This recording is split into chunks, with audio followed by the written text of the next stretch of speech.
नमस्कार विद्यार्थी मित्रांनो, स्वागत आहे तुम्हा सर्वांचं ओनली जीके जीएस या एज्युकेशनल युट्यूब चॅनल वरती।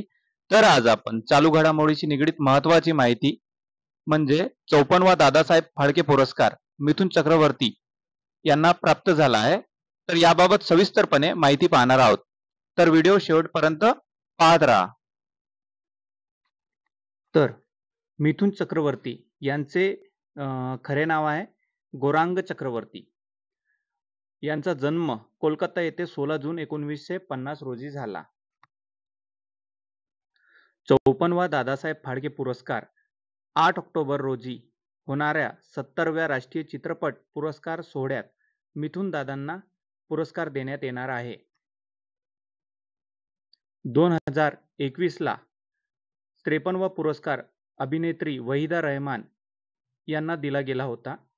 मिथुन चक्रवर्ती यांना 2004 रोजी पद्मभूषण पुरस्कार देण्यात आले होते। 1989 मध्ये मुख्य अभिनेता म्हणून 19 चित्रपट प्रदर्शित केल्याचा विक्रम मिथुन चक्रवर्ती यांच्या नावे लिम्का बुक ऑफ रेकॉर्ड मध्ये नोंद आहे। पुणे येथील film and television institute of इंडियाचे माजी विद्यार्थी मिथुन चक्रवर्ती आहे।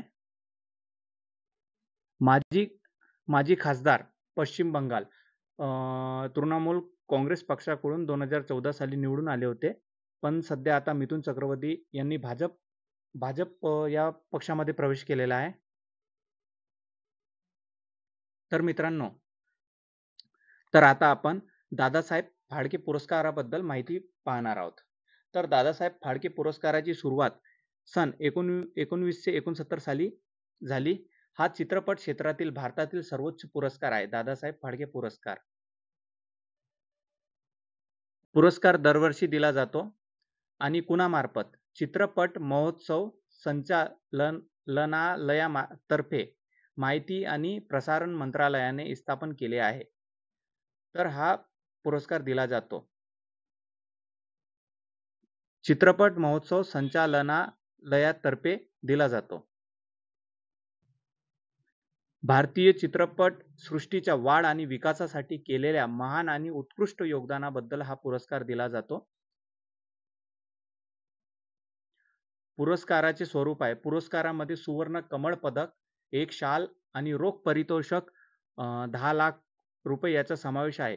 ही रक्कम पूर्वी 10 लाख होती, आता 15 लाख केली आहे, लक्षात असू द्या मित्रांनो।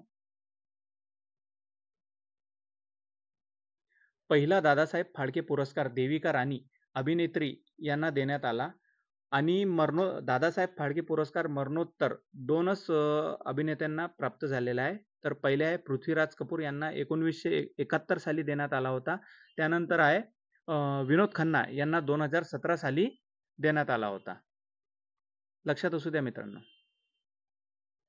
आता आपण पाहणार आहोत दादासाहेब फाळके हे कोण होते। दादासाहेब फाळके यांचे पूर्ण नाव धुंडीराज गोविंद फाळके होते।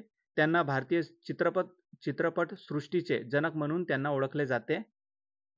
त्यांचा जन्म 30 एप्रिल 1870 त्र्यंबकेश्वर नाशिक येथे झाला। पहिला भारतीय चित्रपट राजा हरिश्चंद्र 1913 साली त्यांनी बनविले होते। 1969 दादासाहेब फाळके पुरस्काराची सुरुवात झाली। 1971 त्यांच्या स्मरणार्थ पोस्टाचे तिकीट जाहीर केले। आता आपण पाहणार आहोत मराठीमधील दादासाहेब फाळके पुरस्कार विजेते। तर पहिला दुर्गा खोटे, व्ही शांताराम, लता मंगेशकर, बालाजी पेंढारकर, आशा भोसले। आता आपण मागील काही वर्षात मागील 5 वर्षात कोणाकोणाला दादासाहेब फाळके पुरस्कार प्राप्त झाला याबाबत माहिती पाहणार आहोत। तर 50वा दादासाहेब फाळके पुरस्कार अमिताभ बच्चन यांना 2018 वर्षासाठी देण्यात आले। त्यानंतर आहे 51वा दादासाहेब फाळके पुरस्कार रजनीकांत यांना 2019 या वर्षासाठी देण्यात आले। त्यानंतर आहे 52वा दादासाहेब फाळके पुरस्कार यांना आशा पारेख यांना 2020 या वर्षासाठी देण्यात आले आहे। त्यानंतर आहे 53वा दादासाहेब फाळके पुरस्कार वहिदा रहमान यांना 2021 वर्षासाठी देण्यात आलेला आहे। त्यानंतर 54वा दादासाहेब फाळके पुरस्कार मिथुन चक्रवर्ती यांना 2022 या वर्षासाठी देण्यात आलेला आहे. ही होती मित्रांनो 54वा दादासाहेब फाळके पुरस्कार याबाबत सविस्तरपणे माहिती. अशाच प्रकारचे उपयुक्त व्हिडिओ पाहण्यासाठी आपल्या ओनली जीके जीएस या एज्युकेशनल यूट्यूब चॅनलला सबस्क्राईब करा, व्हिडिओला लाईक करा, शेअर करा. धन्यवाद मित्रांनो.